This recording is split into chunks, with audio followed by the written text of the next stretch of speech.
Hello, friends. Welcome to Clear on Life. In this episode, I interview my good friend Michael Taft. Michael is a meditation teacher, author, and a neuroscience junkie living in the Bay Area. He's the author of The Mindful Geek and the host of Deconstructing Yourself podcast. In the last few years, his name, work, and career in the field of meditation have skyrocketed to new heights. Now, typically, one would interview Michael around the topics of meditation and spirituality. This, however, is an unusual episode in the sense that we don't talk so much about Michael's teachings as much as we look at his life as a spiritual teacher and an entrepreneur. Michael has created an amazing platform for his offerings, and it's often hard to see how much work and hustling goes into creating such a structure. I explore what it took him to create his platform and make his gifts accessible to the world. We also look at some of his fascinating life adventures and risks he took along the way. And for those of you looking for a dose of spirituality and meditation, rest assured, this entire episode is colored with that flavor. And so you get this rare mix of spirituality and hustling in this one episode. Enjoy. Clear on Life podcast. Clear on Life. Clear on Life. Clear on Life. The Clear on Life podcast. The journey into finding purpose, meaning, and clarity in life.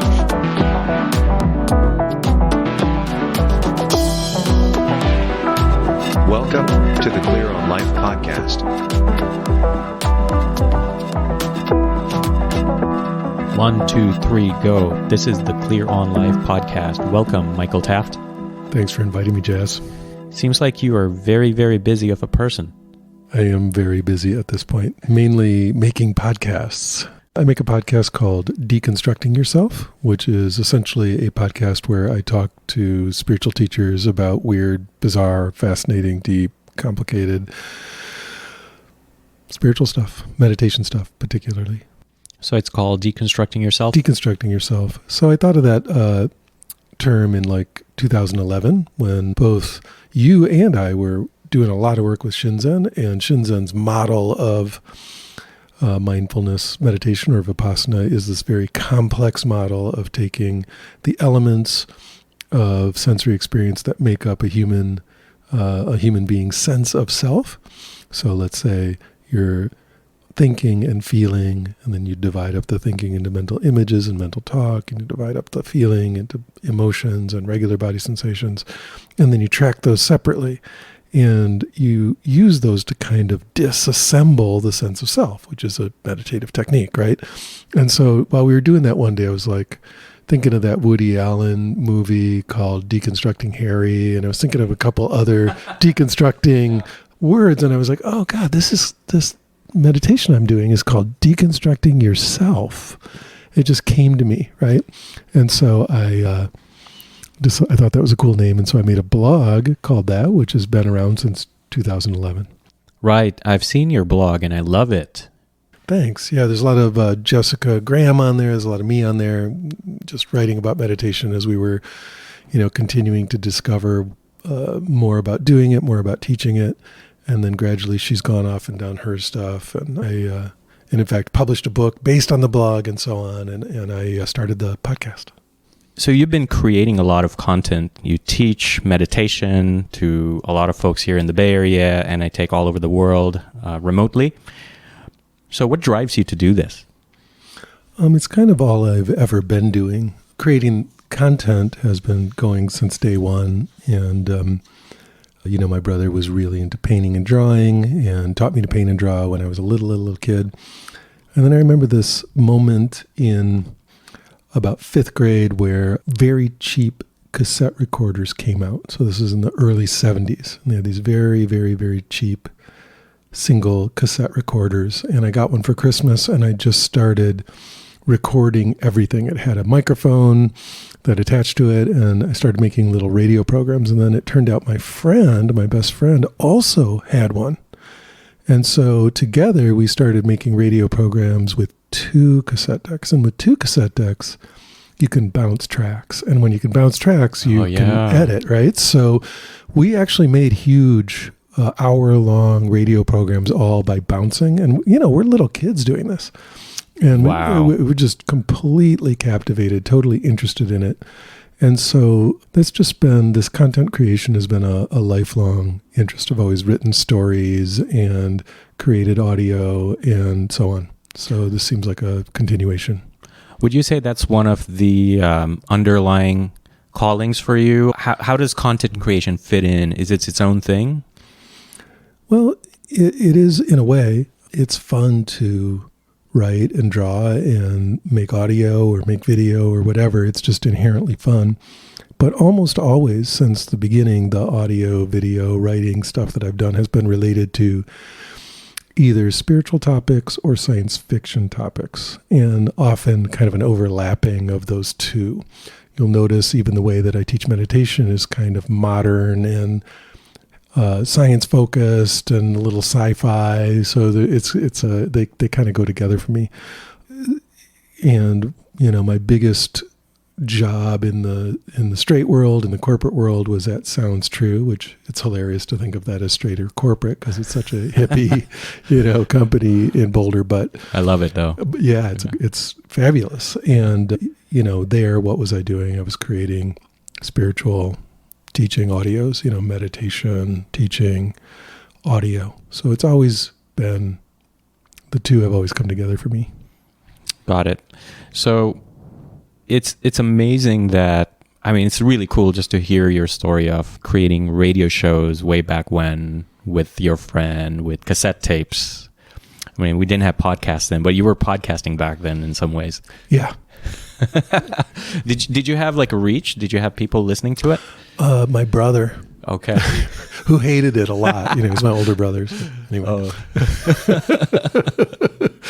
But it was just fabulous fun to make it. That was the main thing. We spent days and days and days. And even when I was teaching English in Japan for a couple of years, and back then you could get way better digital gear, audio gear in Japan than you could in the States. So I got like a Tascam 4-track cassette recording rig and a bunch of beautiful microphones, really strange piezoelectric microphones that are very, very, very wide, no angle on them at all. They're just almost like 360 degrees. They collect every sound, everywhere. Sound. Okay. Yeah. Ambient. And so I would go around Japan, like recording the sound of locations and so on. Wow. And then come back and make audio programs with that as the background and so on. Really fun. Very, very fun. Got it. And that's just me hanging out, doing that in my free time because I thought it was a blast. That's the best part is like if we could somehow combine what you love doing in the free time with what you do for a living, would you say that's a good thing to do, or do you think it's a good thing to keep them separate? It depends. Sometimes when you introduce the hustle aspect to the thing you love, it really starts to get painful. I know a lot of people who are, like, let's say visual artists. And these days you can make money as a visual artist only if you do all the marketing and you do all the, Patreons and you do Indiegogo and... the crowdfunding campaigns. And so it's like you're spending 95% of your time marketing and 5% of your time like drawing a parrot or whatever that you love doing. That's, my wife paints parrots. So there can be a really unpleasant relationship if you try to bring the thing you love into the work world. Sometimes it's just better to go to your job and then come home and, make your paintings and just love doing that and have that be a completely separate thing.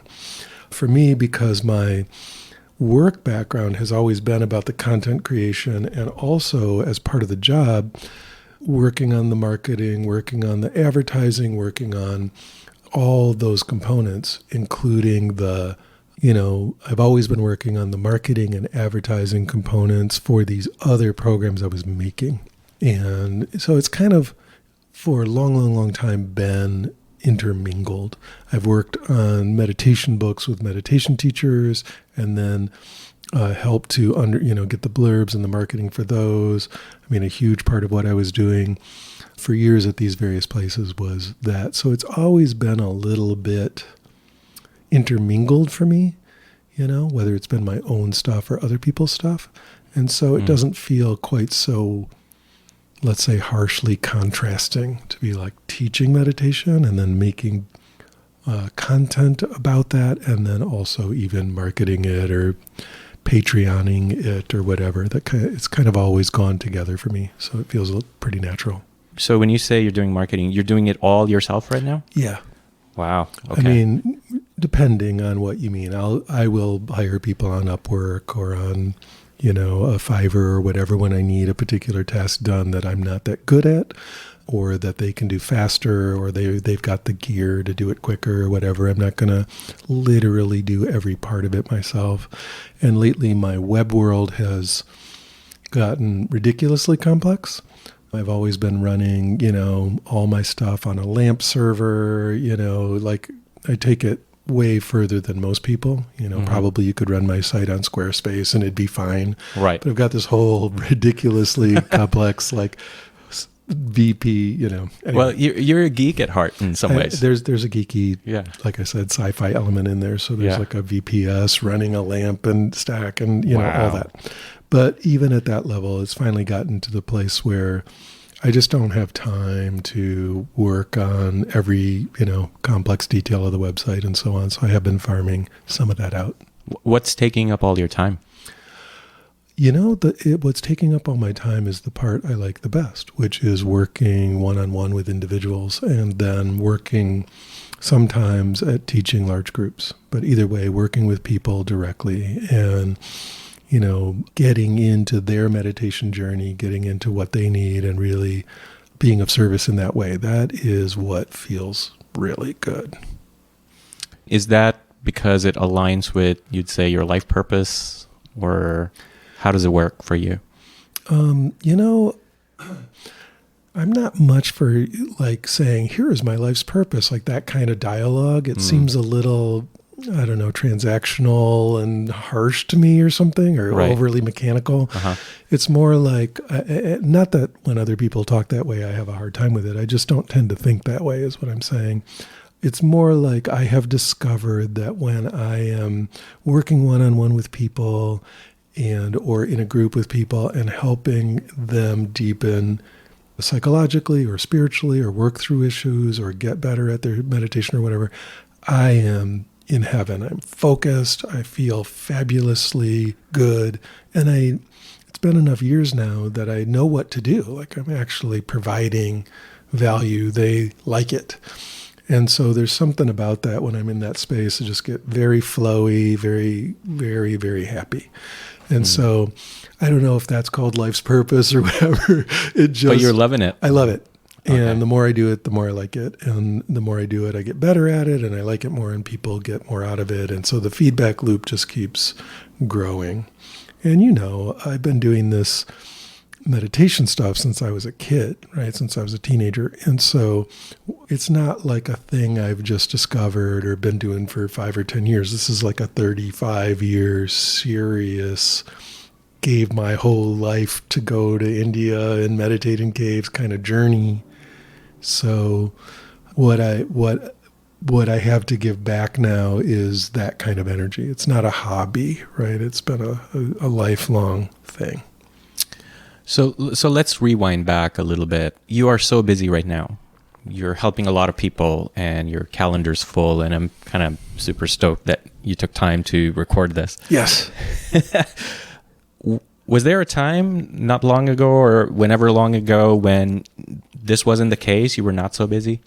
It just depends. At various points, it's been up and down. Part of the thing about having more interest and more of a goal in, let's call it that, in the meditation world, personally, is when you're like that, you don't end up with, long-term corporate viability. You don't end up climbing up the ladder and staying at the same place for 20 years because, I would go off and be in the backwoods in Bihar or whatever for 6 months on end. And you don't, that's not a career building move.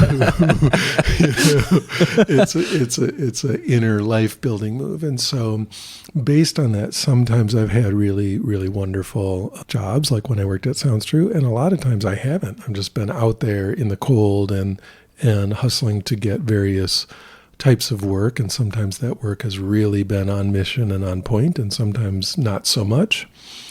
And the byproduct of that kind of life is that sometimes there's dead spots. There's no work coming in, And other times, like now, it's just a flood of work, and that's great. So how do you deal with those dead spots? Mainly panicking and running around like a chicken with my head cut off, trying to find some work. Nobody likes to not have, enough abundance to make life happen. But the skills I have are useful to people, right? It's part of why, again, the whole what is my life's purpose?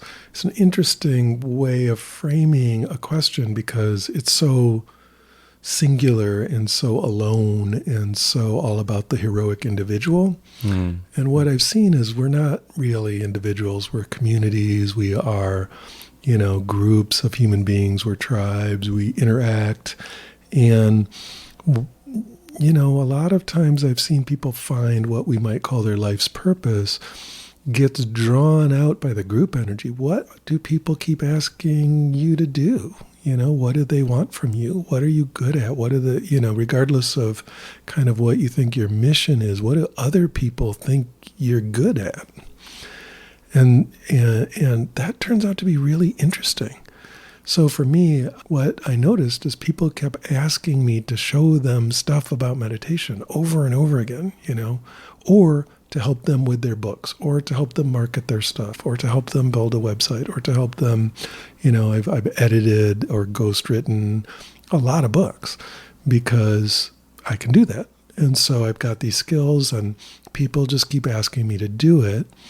And so what happens is when I was in these dry spells for income, I would just start talking to people and honestly, I would just see who needed what and then offer to do it.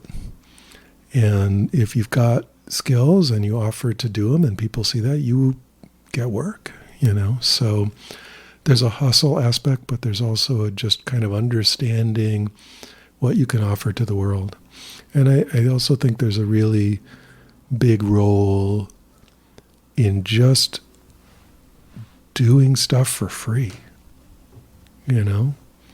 So just helping people out. Just helping people out, see what they need and trying to give everyone a leg up, help them do their thing. And that's a tremendously beautiful energy. It's generous, it's generative, it's friendly, and it builds community and everyone grows from it. They go up. And also number one, even if you don't make a dime from it, you feel good. That's human beings want community. They want everyone around them to be doing well. They want to lift each other up.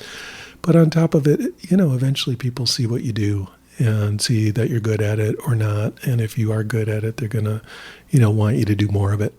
Go back to that when there's very little abundance, because I know a lot of people who are still searching for quote unquote purpose and meaning, including myself. And I see this whole idea of it being like a very singular-ish concept. Yes. At least when it's put in that way. Put in that way. How would you reframe that? What is the world asking you to do? What can you offer? If you think of it not being about me, but about we, what do you have to give? What do you have to offer? How you can help the world. Yeah, or help your friends. Help your friends. Or help, the animals in your neighborhood or something. But this is what I mean. It's what is the world asking from you? And I love that because it also involves kind of going out from your little world that you might be hiding in some ways. Yes, it destroys perfectionism. One of the things about my, precious little purpose is that it makes, for a lot of people, it did for me sometimes, it can make you kind of hide in your cave and just not put yourself out there because you want it to be perfect, or you want it, or your self-concept, your idea of, what worth you are in the world is so bound up with the idea of purpose that it's scary to actually put anything out there because then it gets judged, right? So I just always flip it on its head and be not only what do you love to do, but what do people love you to do?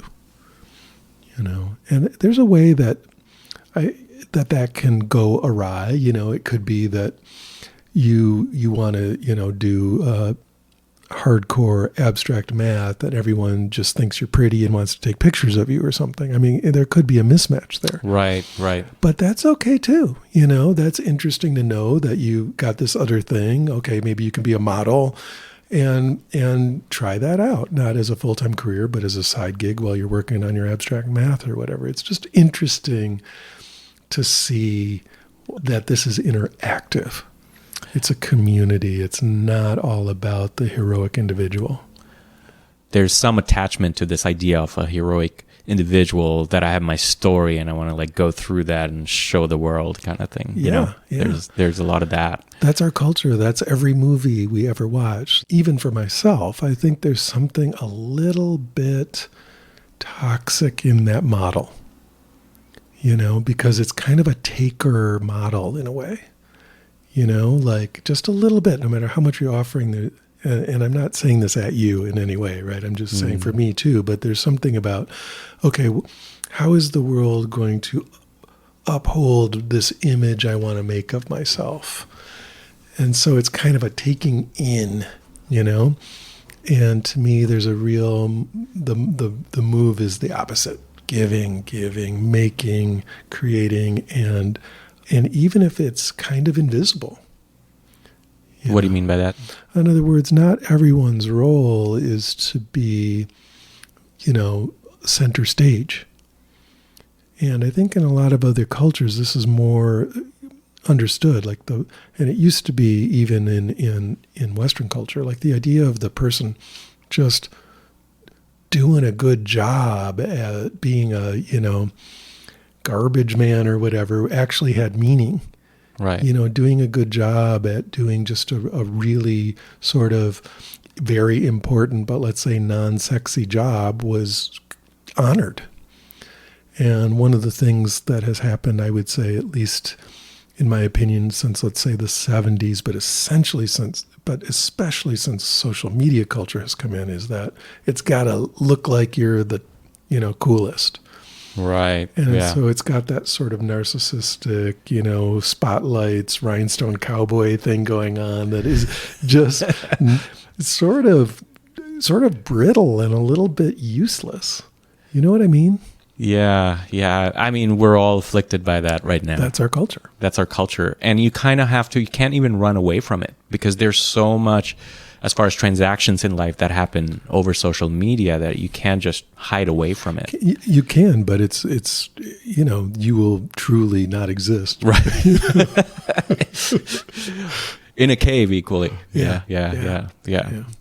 So when I met you, or when we started hanging out here in the Bay, this was about 4 or 5 years ago, 6 years ago about? Yeah, at least, maybe more. I met you way before that. Yeah. Right. At Shenzhen. In LA in 2007 or something. Right. Wow, it's been 12 years. Yeah. It's crazy. When I was hanging out with you here in the Bay, you had more time available. We hung out more often.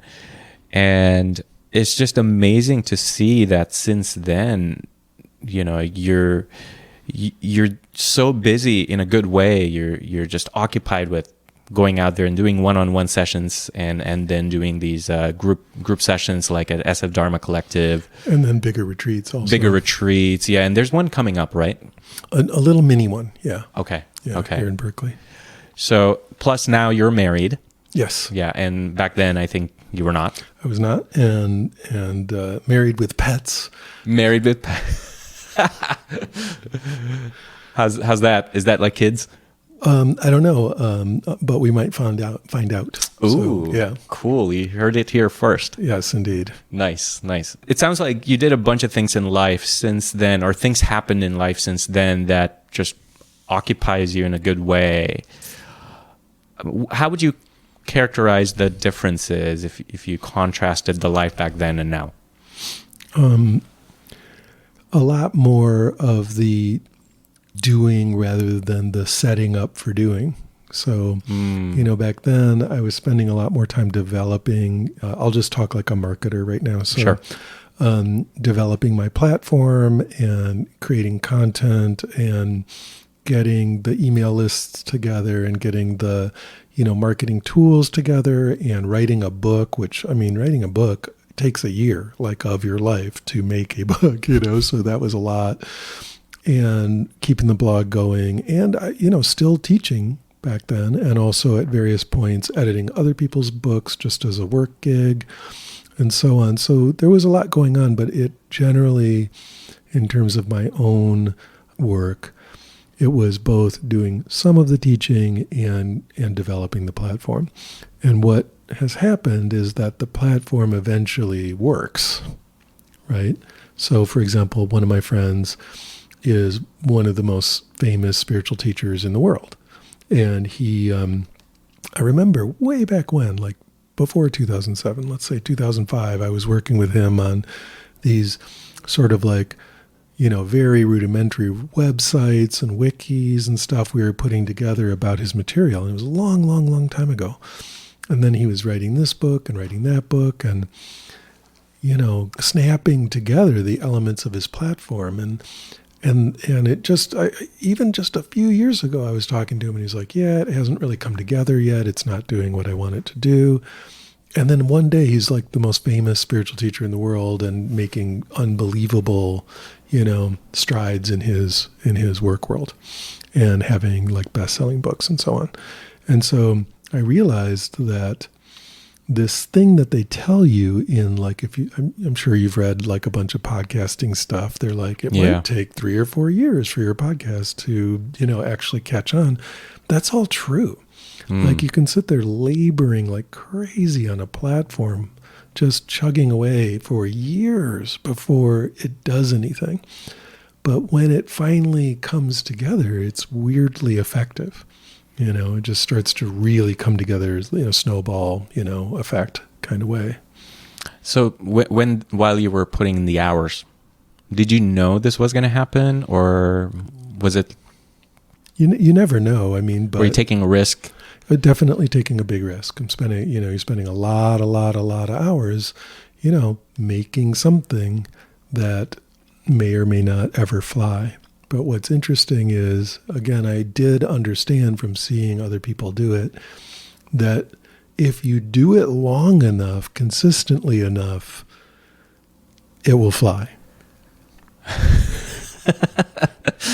And in this case, would you say it's been a few years? So it's been 30 years, or? Well, the meditation stuff has certainly been since I was a teenager, but let's say this round of platform making started in, let's say, 2011.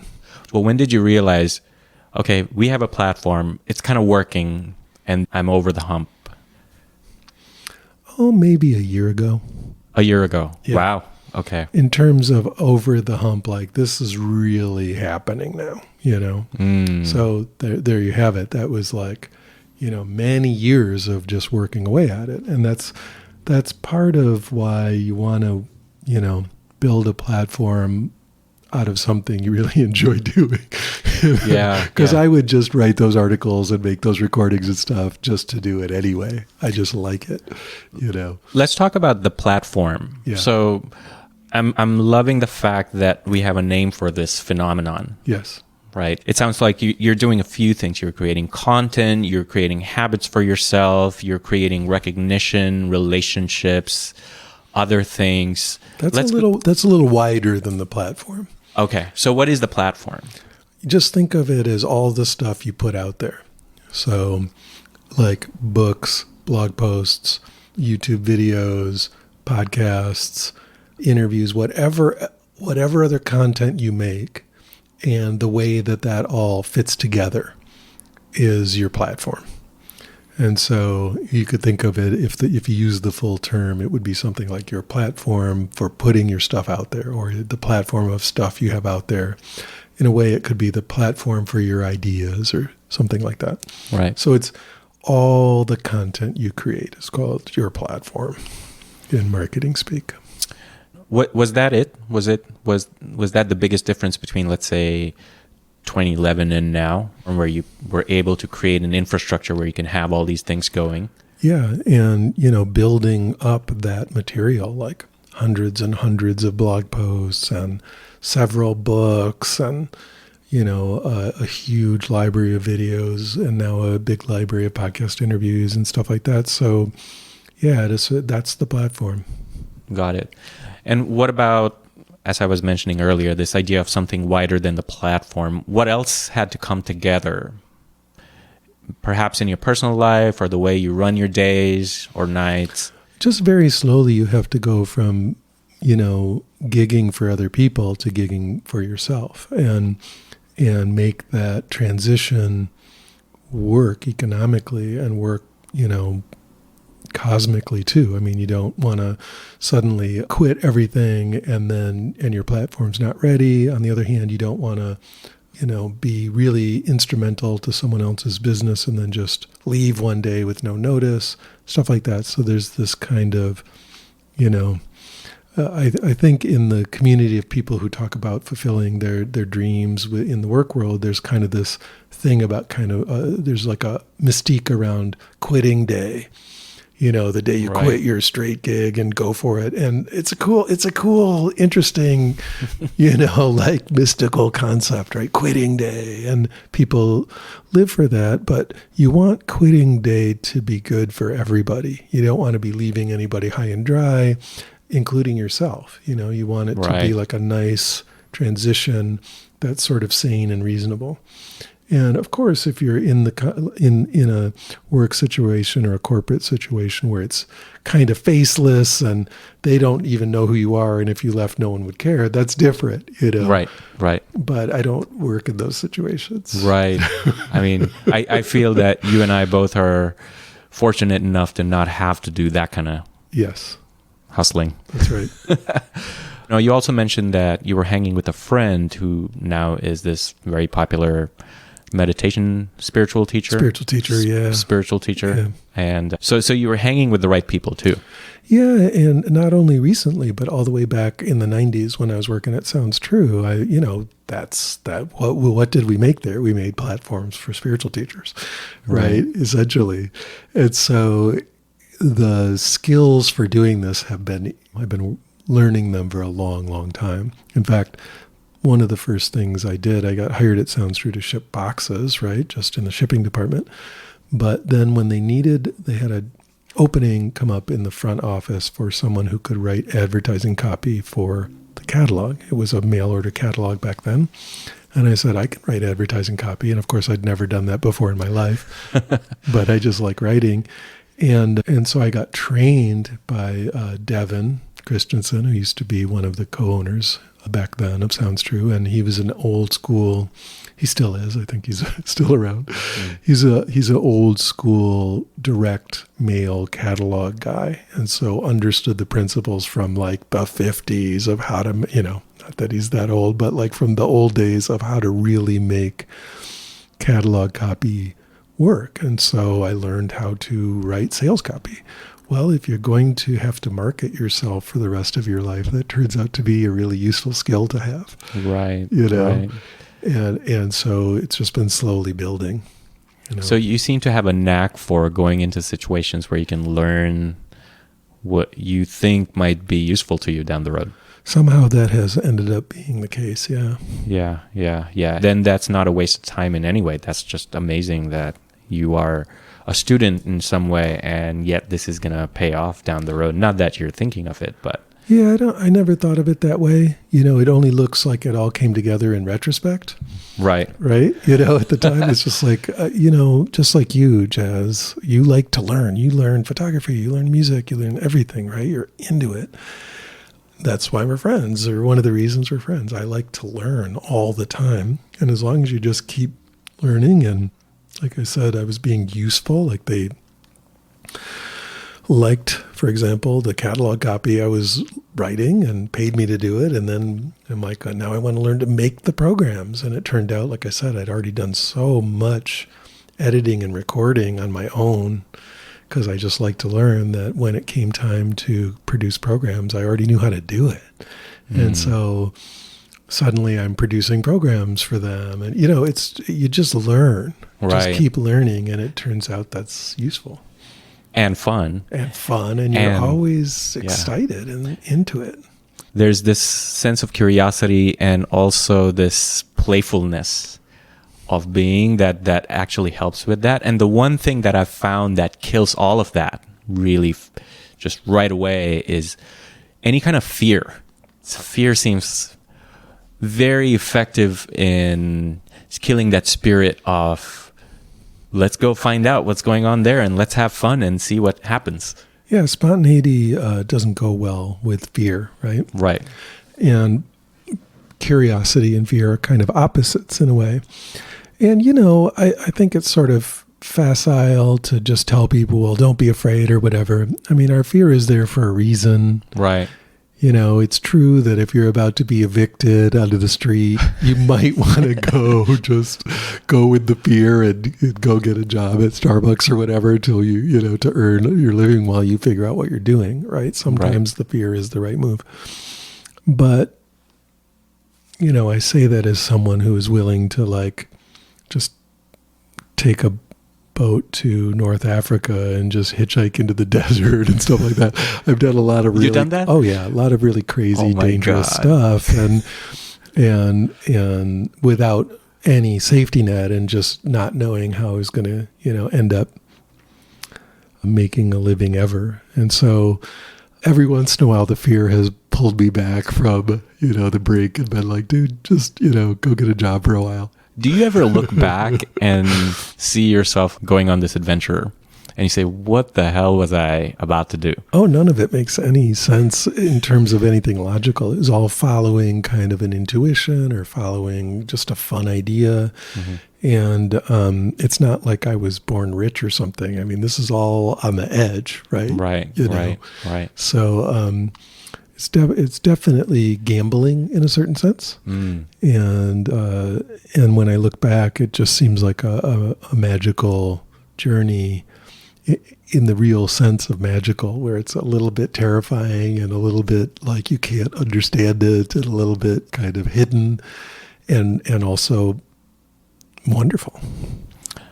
I mean, it's funny you're saying that, and I'm thinking of, I'm doing this podcast and I feel that way because, this was not even on the radar. Yeah. Any of this. Right. This Clear on Life. I'm doing 2 podcasts, this one and one called Body Blows, which is just like a satire thing. What are you satirizing? Life and just us talking. Nice. That's the playful one. Like this podcast is where I'm like, oh shoot, like there's a purpose. Yeah. The singular thing, there's that. And we were talking about this before we started recording. That one is like just whatever goes, let's just go and see what happens. And it's amazing. We're creating one episode after another and it sounds amazing. That's awesome. Yeah, just following the inspiration and the fun. Yeah, and what it's really helping with is actually this podcast, because I'm much more comfortable today recording you than I was with my previous guest. And and the first time around, oh my God, I was frozen in my seat. I was afraid to move and change the distance between the mic and my mouth and just cause any kind of sound or even look down. Or sneeze. Or sneeze. Bless you. Thank you. Yeah, we'll edit that out. Or maybe we'll keep that. Keep that right in there. This is life. So, thanks for sharing that story of going to Africa, and then you were also in India. I was in India a bunch. I was in Japan a bunch. Lived in Japan for a couple years. And were you just going there on whims, or did you have some intentions or plans? Kind of both. Yeah. So what about Japan? I was in college and I studied language and linguistics and really into languages, mainly German and Japanese, but also French and just linguistics in general. And at first I thought it might be interesting to go do something, let's say in the military with the languages for a short time, just to get that experience under my belt. A friend of mine went in and did like a thing in intelligence and he learned Russian, and it was just really cool. So I was thinking about that, and then I just had a clear vision, like that's never going to happen. I'm just not going to be in the military. But a friend of mine from my Japanese class, Mora, she moved to Kobe, Japan, and it just was writing these letters, and it just sounded like fun. And she was like, they need teachers in the English school over here. And so I graduated from college and just got on a plane to Japan and stayed there for a couple of years teaching English. So, yeah. Back then there weren't many jobs in the States, but there was tons in Japan. So it was just, it was basically not about a job. It was about going to another country and so on. And I didn't have a job when I went, but there was a pretty good idea that you could probably get one, Yeah, yeah. What about, as far as language, you've always had a knack for that, right? And what do you speak besides English?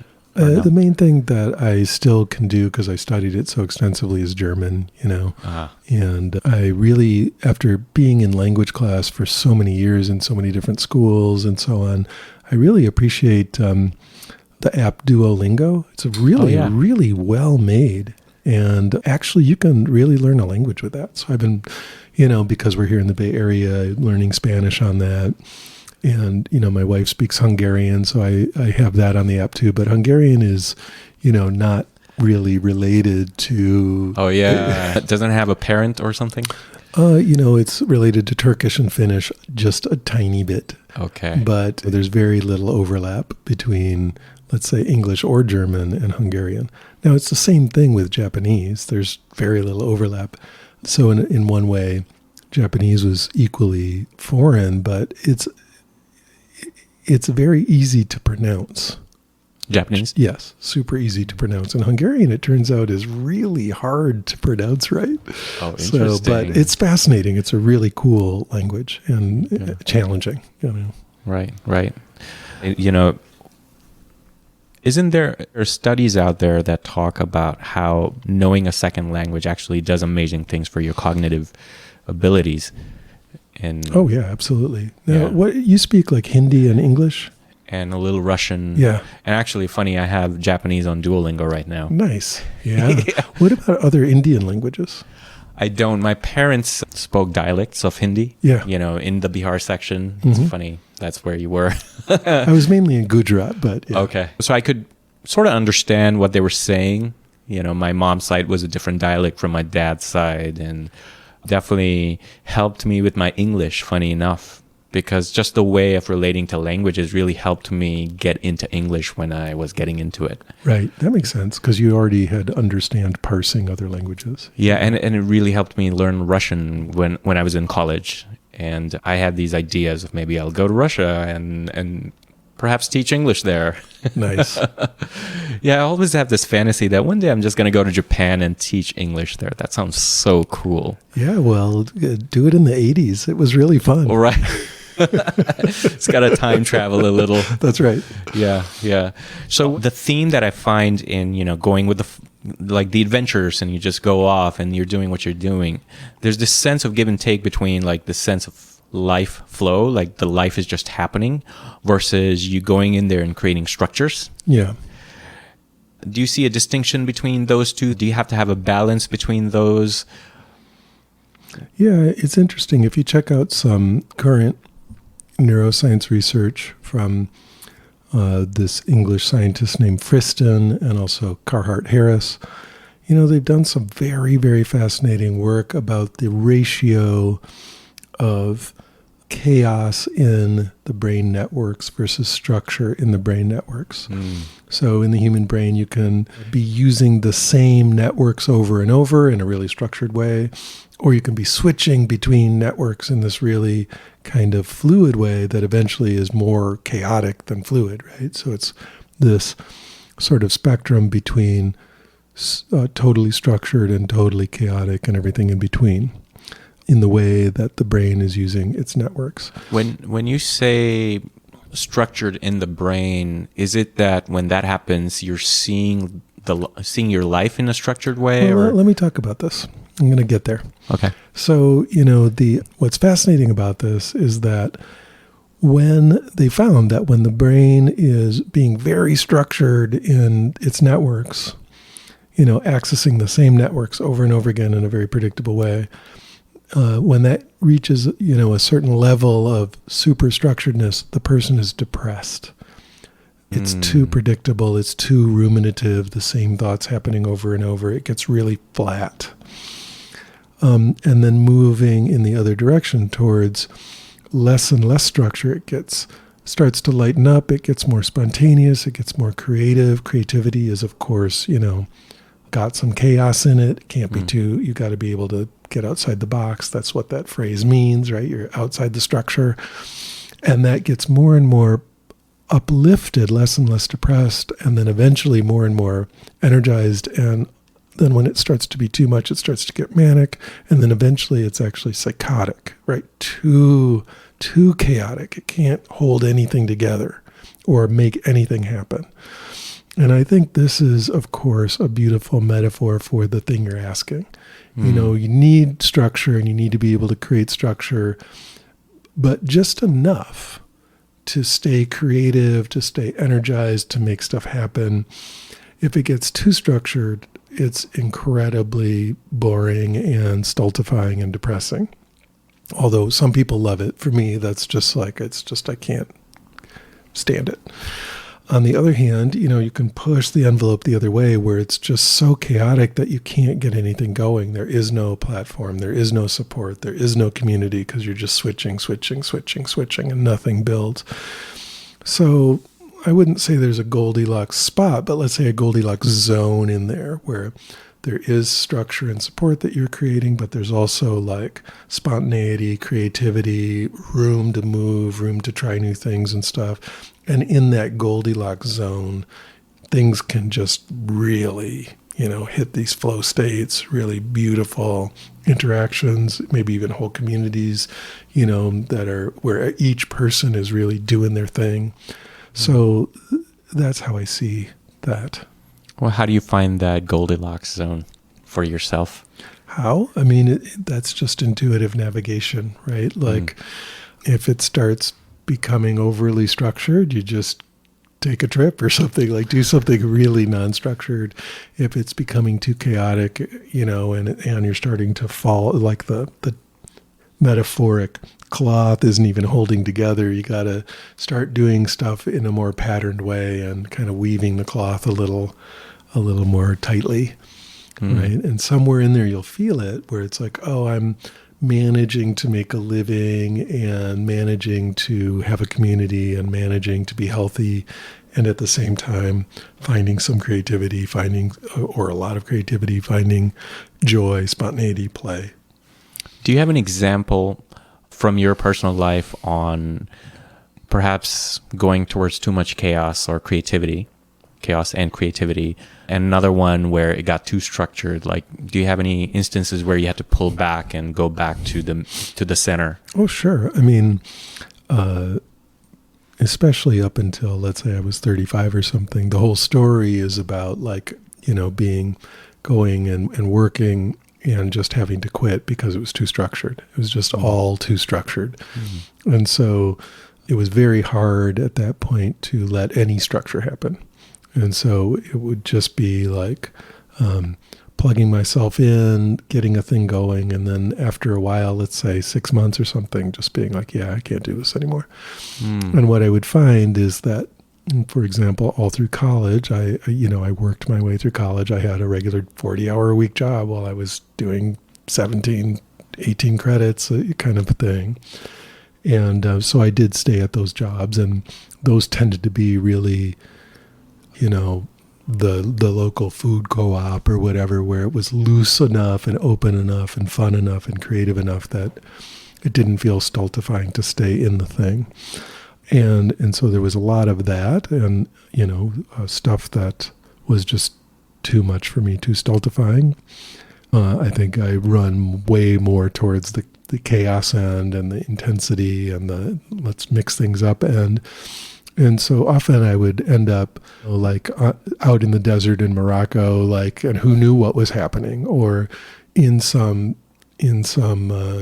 bus in India somewhere doing a thing. I mean, it just went on and on, where I've had people say, dude, we thought you were going to die, I've heard that a lot. And, wow. But it's just like, I'm just willing to let it get more chaotic than most people are. So they said that because they thought you were just losing it, or? No, not crazy.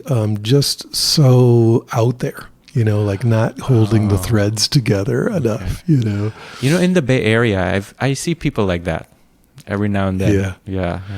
And I loved it. I mean, it ended up being good for me, you know, but every once in a while it would be like, okay, I just got too close to not having any money or too close to actually, you know, dying or whatever.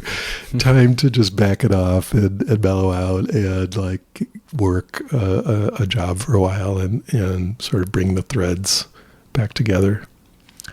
I so identify with that. I mean, I haven't gone to Morocco or India in that way, you know, but I think it's funny, like probably it's a universal thing, but mid-30s is when I realized, like, wait a second, I've just been having way too much quote unquote flow in my life. Yeah. It's just all flow. Life is just happening to me. And I realized it would keep me awake at night. And I think we were hanging out around those times back a few years ago. I couldn't sleep, like 5 years of just not good sleep because I was so worked up about the fact that I don't have any real structures that matter. Yep. You know, in the long term. Everything was go with the flow, whatever is in the moment, you know, and give in to that moment. And so that I totally get that. Of course you do. Yeah. Right. And so it's one of those things where you want to, each person has their own limits on both ends there.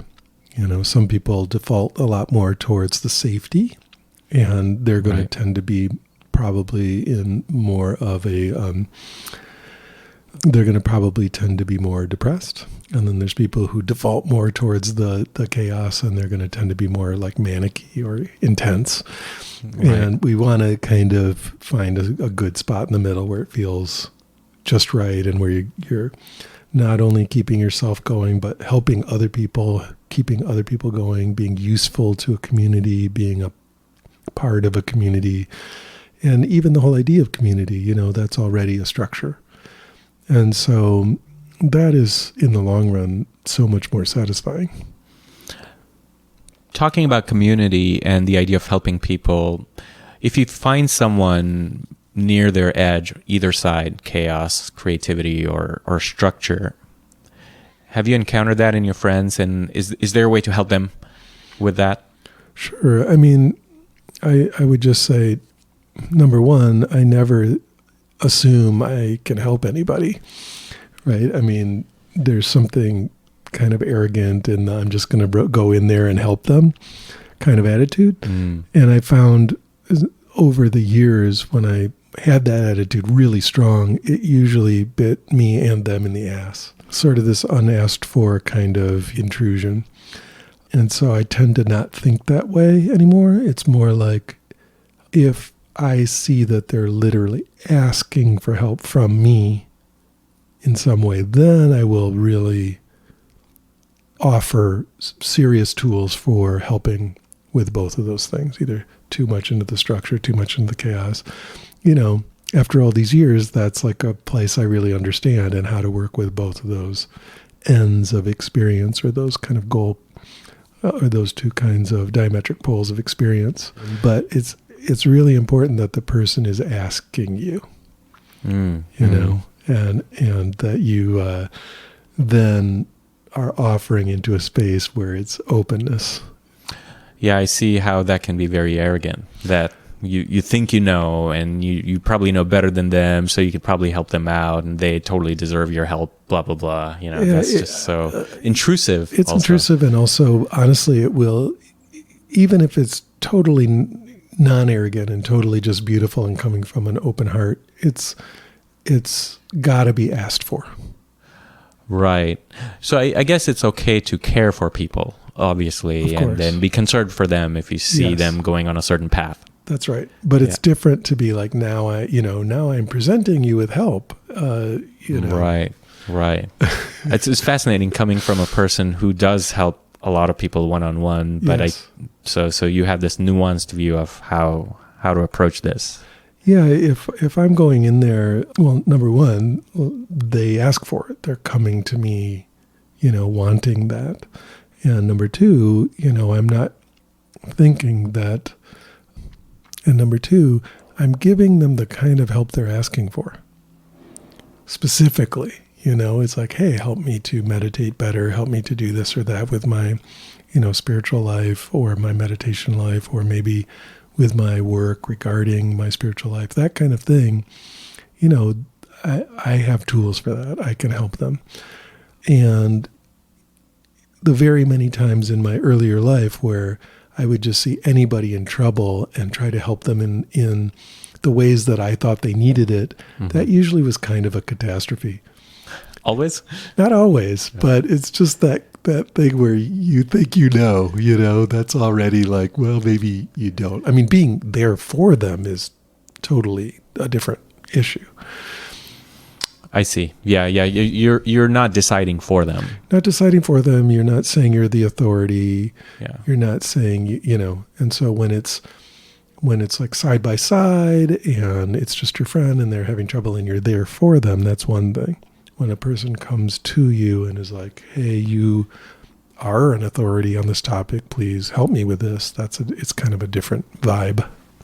Let's talk about tools. So you mentioned there are tools, and I'd love to know about certain tools in particular relating to being too structured or too chaotic in life. Yeah, so get a little more specific there. So, okay. So let's say you're a creative, go with the flow. Maybe something's missing. Maybe what's missing is I haven't created anything that exists and persists over time. There's nothing to show for it except my stories. But maybe that's enough, but I'm finding that not enough. Mm-hmm. Yeah, a lot of this, it's interesting. It can be class-based. The answer to this might depend on your, class and family income level and stuff, honestly. What do you mean by class? I mean, in almost like a Marxist sense. Like, are you working class or are you, a trust fund baby? Oh. The way that you approach this might really look really different, right? Right. And so I don't want to assume that every answer is right for every different person. But, and I think a way that people go wrong here is they want to create structure, and so they just get married, right? And then if they need more structure, they just have a baby. And it's like, because that is kind of this pre-built societal model or archetype of structure. And, those are the kind of decisions that could end up just, not working out that well. And so I think if you feel like you need structure, if you feel like you're kind of too far out there, the threads have gotten too frayed and it's too chaotic and stuff, I would say you want to find a community, even if it's a community of one other person, or a community of an animal, or the community of a garden or something, but you and other beings who have some responsibility to each other. And it doesn't have to be a big responsibility, but just more than you've got. And so, like, I'm not saying join a commune and become, I'm just saying, okay, now you've got some friends in this spot and you're working together with them on a project. So even a tiny project, but there's responsibility to them. They're responsible to you. There's a little bit of some community thread making there, right? Or you and an animal, right? Where they need you, you need them. There's a community there. And you just start to make these routines. In a way, I would say probably the most generative way to work on building structure is through caring. So caring for plants, caring for animals, caring for other people, allowing them to care for you. That's community building, that's structure making, and it's very healthy, right? Like that, those networks of caring are going to feel good. We're wired for that to feel good, and it's very supportive. So what you don't want to do is, like I said with the getting married thing, like take on a whole bunch of caring for another person that you are a little bit too chaotic to follow through on in the long run. Like it's sort of a game you're playing for 3 months, and then it's like you need to go run to Indonesia or something. It's like you wanna start out with a level of caring that is appropriate. For you. For you. Yeah. And for the other beings, so they don't get left in the dust or something. What is this wanting to get married when shit is falling apart? Like, it sounds like the last thing you probably want to do is do something like that. And people, I've seen that. Yeah, well, they're looking for a structure of caring, and it's there as a societal archetype. And again, there's nothing wrong with that. It's a beautiful thing if you're really ready for that. But that usually takes years of knowing somebody and really, working together, and you've already built some structure there, right? So that big of a commitment, you can follow through on it. And so if you're really out there on the edge, the structure of caring is like you've got some house plants. Like one plant. Yeah. You've got cactus. Right. And you could be gone for a while and come back and it's going to be okay, but you are watering it or whatever. Right. We're making a joke, but that's almost not a joke, right? Yeah. It's like you've got some structure of caring. And let's say the cactus makes a flower every once in a while and you really love that and you want to come back to your apartment to see that. So that's already like an organic system of caring that starts to do something. Right. Or like you, Jazz, have a cat. Yeah. Right? Yeah. Jedi, a cute little black cat. And you have to care for Jedi. It's funny. I got her because I was like, okay, this cat will kind of keep me in one place a little longer every time. Yeah. Yeah. And she did. And she's awesome. And you guys have a great flow together, right? And so, you start out with these structures of commitment and caring and community making that are small enough that you can do it successfully and not damage yourself and others in the process, right? And then gradually it starts to build roots, right? It starts to build networks and structures of caring that support you. And so you're going to want to be around that more. And, of course you want to, it's like your mileage may vary. You want to adjust those and tweak those to where it's just the right amount of structure and just the right amount of chaos. I think the way we're describing this for the really chaos people, what you don't want to do is have a whole community that supports you and that's where you go when you're all trashed and need to be fixed up. And then as soon as you're fixed up, you leave. That's kind of the abusive version. That's a rehab. Yeah, right. Exactly. And it's like, that's good for you, it's not helping them any. Right. So I would picture it being more of a give and take than that. Yeah. I think that underlying this idea of structure is also responsibility, as you were saying. Yeah. And then if you just go into a rehab situation, you're still not being responsible in any way. No, you're making other people be responsible for you. And that's not what you want. You want to be always giving more than you take, helping. And your present should be enriching.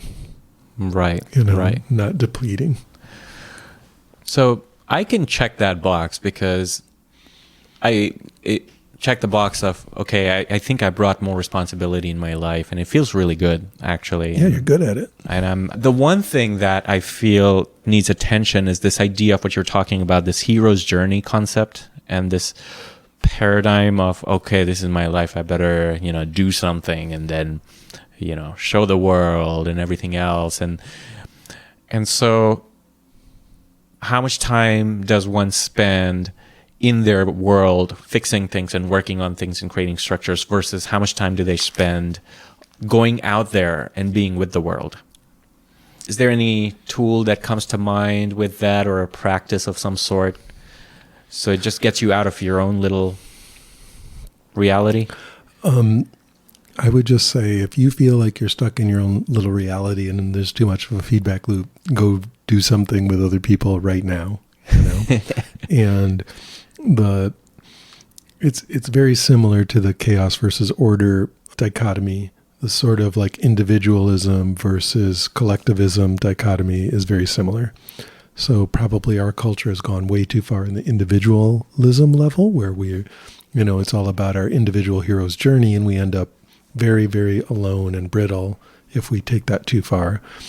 Of course, you can go too far in the other direction where you're just helping other people so much in kind of a way that's not fulfilling, and you're just helping the community to the point where you kind of disappear and your own needs are submerged, right? That's not that good either. So, and I think in our culture, I'm kind of painting what would have been in the past been kind of a gendered dichotomy with that one, right? Although that's changing now quite a bit. And so I think that probably I don't know how to answer that. It's vague in a way that I'm having trouble like clicking on it. Okay. Yeah, but so let me just end that and say, probably most of us could spend more time, checking out our community.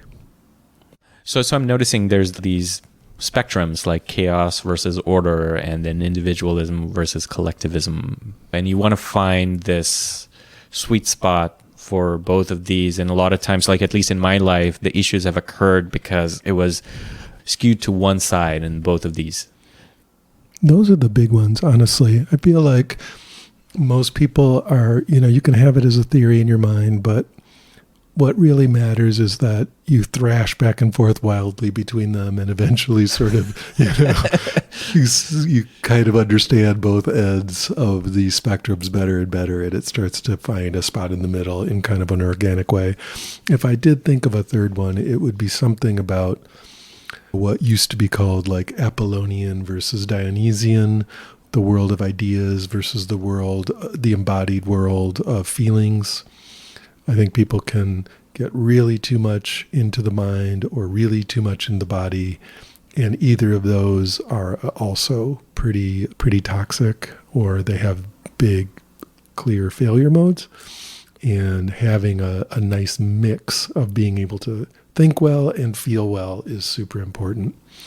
And currently in our culture, my take anyway, is that there's not a lot of dialogue between, productive dialogue between those two ways of being.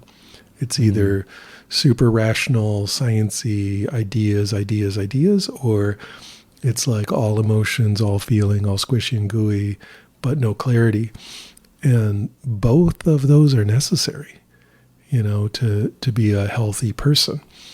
And so, decisions get made, no matter how rational you think your decision making is, decisions get made emotionally, and you have to understand your emotions very, very well to see how your decisions are getting made. And by the same token, you have to be able to understand the situations you're in and other people are in and the world is in an intellectual way to be able to make good decisions. So both of these things that's a crucial dichotomy, and I feel like there's a real divide. People seem to be one or the other.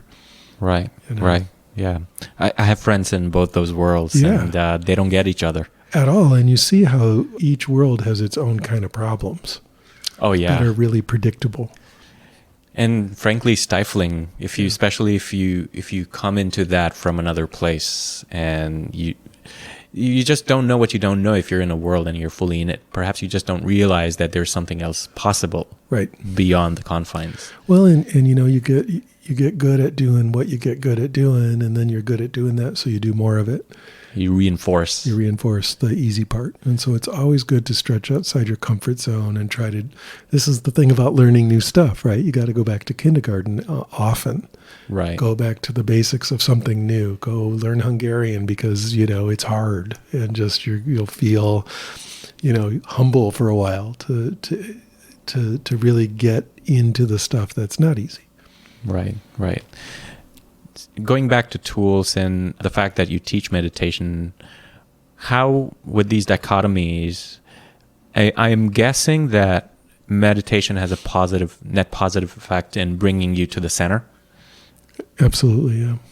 Could you speak a little more about that in relation to, let's say, individuality versus collectivism, or any of the other dichotomies? I think the main one that comes to mind is the one in the brain networks. I mean, the original studies they did not so long ago about chaos versus order in the brain networks, they did by giving people psilocybin, which obviously introduced a lot of chaos into the brain networks. But it also showed that it shut down the default mode network, And when the default mode network shuts down, the person would tend to come out of rumination, depression, and so on, right? And we know that meditation does something very, very similar.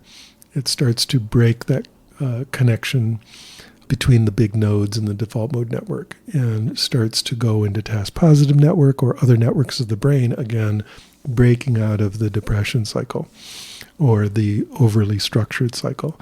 In terms of the chaos, meditation is building the prefrontal cortex, the medial prefrontal cortex, and those parts of the brain that also do impose order.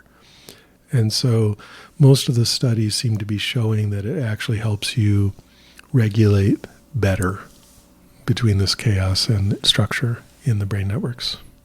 And meditation as techniques, are there techniques that are better suited for one thing or the other? You bet. I mean, this is the thing, is that when someone says meditation, it's like saying books. Right. Yes, reading books is good. Let's talk about which ones you might want to read for what purpose. So yeah, there's so many different techniques and there's so many different implementations of those techniques and so on. It's kind of a big field, gigantic field with a lot of variation over thousands of years. So understanding that there's certain ones, for example, if you want to, let's say you need more creativity, more chaos, then doing something like an open monitoring meditation where you're just freely going to each sense gate and noticing what's happening, feeling your body, then listening to an external sound, then seeing a bird in the sky, then noticing a thought in your mind. That kind of meditation called open monitoring, very, very good for creativity, right? Whereas something much more like, let's say, concentration, heavy, one object, you're just focusing over and over and over on an object, that can tend to reinforce some of the structural part, some of the order in the brain. And there's even studies that contrast, these styles of meditation and what they do to the brain. So it's very, very interesting. They're all good for you, but you can kind of tweak them to make them more of what you're about. Where can one go to find out more about, what techniques are best suited for what situations? That's a hard question because I've come at it from this like multi-decade thing, right? But when I look at that recently, I see that there's literal science papers, like PDFs of science experiments that say we tried these 3 different kinds of meditation, usually open monitoring, shamatha meditation, and metta meditation, so loving kindness meditation. We tried these 3 different kinds and we saw the different effects. And if you just Google those sorts of keywords, you'll come up with that material. Very cool. And one last thing about that topic is, how does one know where they are on the spectrum? Because sometimes it's hard to tell where you are. I might be super chaotic, but I have no idea. I could have heard this talk, but I'm like, that doesn't apply to me. Or vice versa. One thing that's interesting on the internet is you can just take psychology tests, personality tests, and even if in some deep scientific way they are shown to be invalid because they don't match up with brain structures, they're usually pretty good actually at showing you what kind of person you are compared to average. Like, the way you answered these 150 questions, you're way more risk-taking, danger-seeking, chaotic type. Right. Or, you're very ordered, you're very structured, very careful, very safe, and all kinds of other stuff. They'll show you lots of other stuff. So it can be very cool to go and take a bunch of these and take them very honestly, like not answering the questions how you think you should or for who you think you ought to be, but really being honest. You'll get a very good idea of where you fall on the human spectrum. That can be a scary revelation. It can be a scary revelation. Yeah. And this is the thing, though. If you're into knowing the truth about anything, you got to be into knowing the truth, even if it's scary and difficult. Or not what you thought it would Not what you thought. Yeah. Right. Oh man, yeah, I'm debating if I want to share this one story, but I think I want to pass. Do it. Come on. You can edit it out. Oh my god. So I've been listening to I was listening earlier this year to a lot of Jordan Peterson, that controversial, the Canadian public guy. Academic. Yes, that one. Public intellectual. I mean. So he has done a lot of good work where you can actually go online and author your life. Yes. So you have these online tools where you can just go into these websites and self-authoring. You can do a present authoring, past authoring, future authoring. And he also has a psychology test where... Now, when you say authoring, what do you mean? So you write your story. Yeah. You go in and there are guided questions on what happened in the past. Remember them. What did you learn from them? What was good? What was bad? And you get a profile of that. Right. And I realized it was so rich. And I realized I was missing on some of these things. Even the present, my virtues and my flaws. It was probably somewhere there in the unconscious. Yeah. But it was never out in the front where I could clearly navigate with those things in sight. And so it was very useful to me. Yeah, that's what I mean. These kind of basic psychological tests, they've been doing them for like 100 years. Right. And,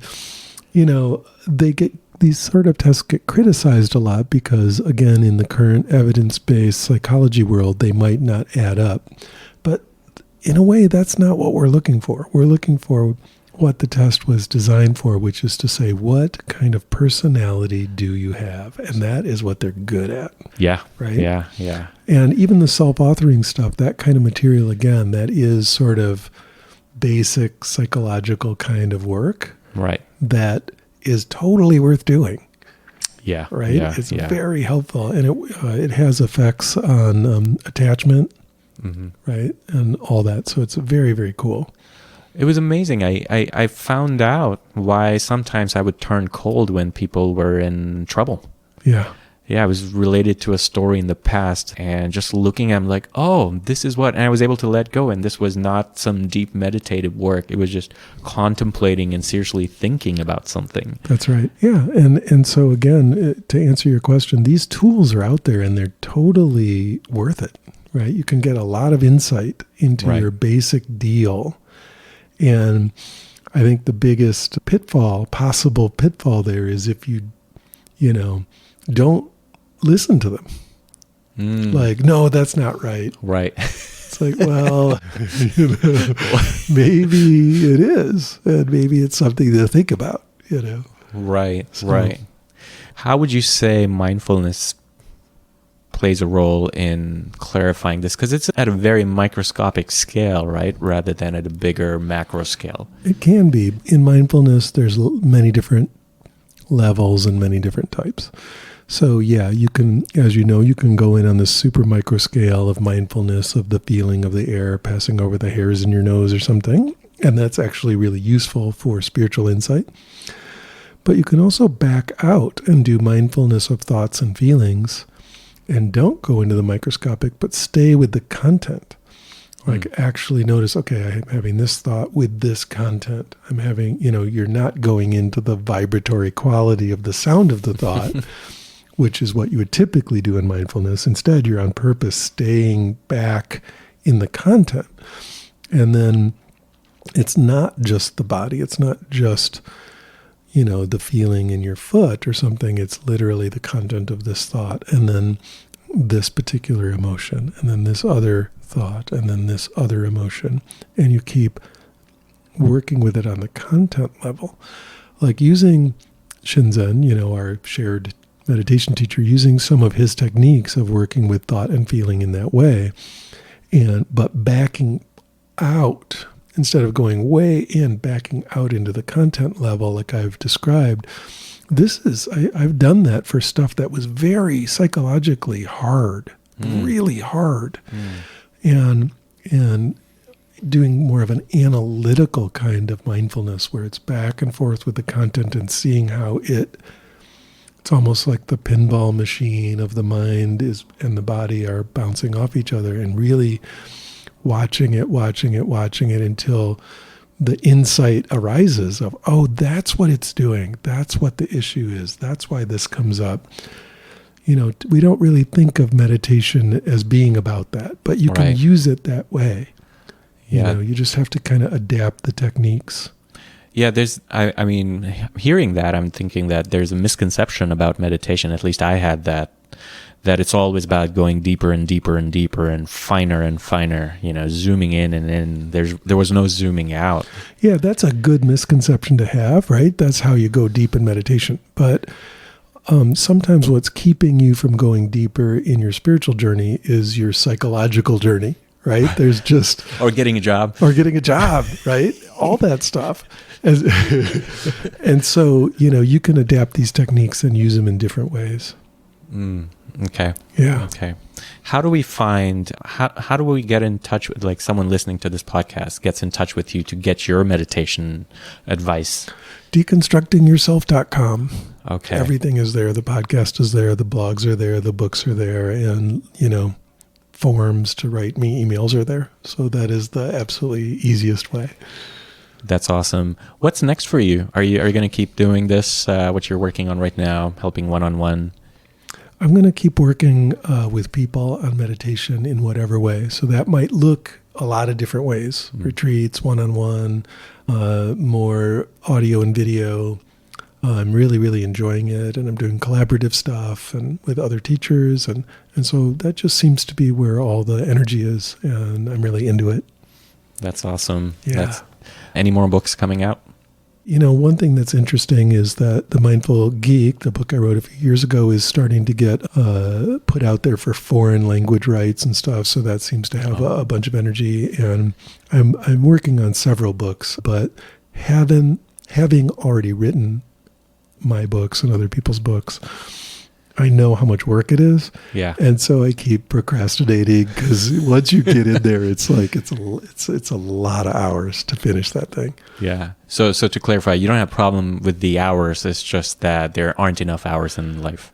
That's right. I mean, I actually love writing. And so it's one of the things, it's just that being one-on-one with people, I love also. And that's so compelling right now. Yeah. And so, but I'm learning to do it a little differently.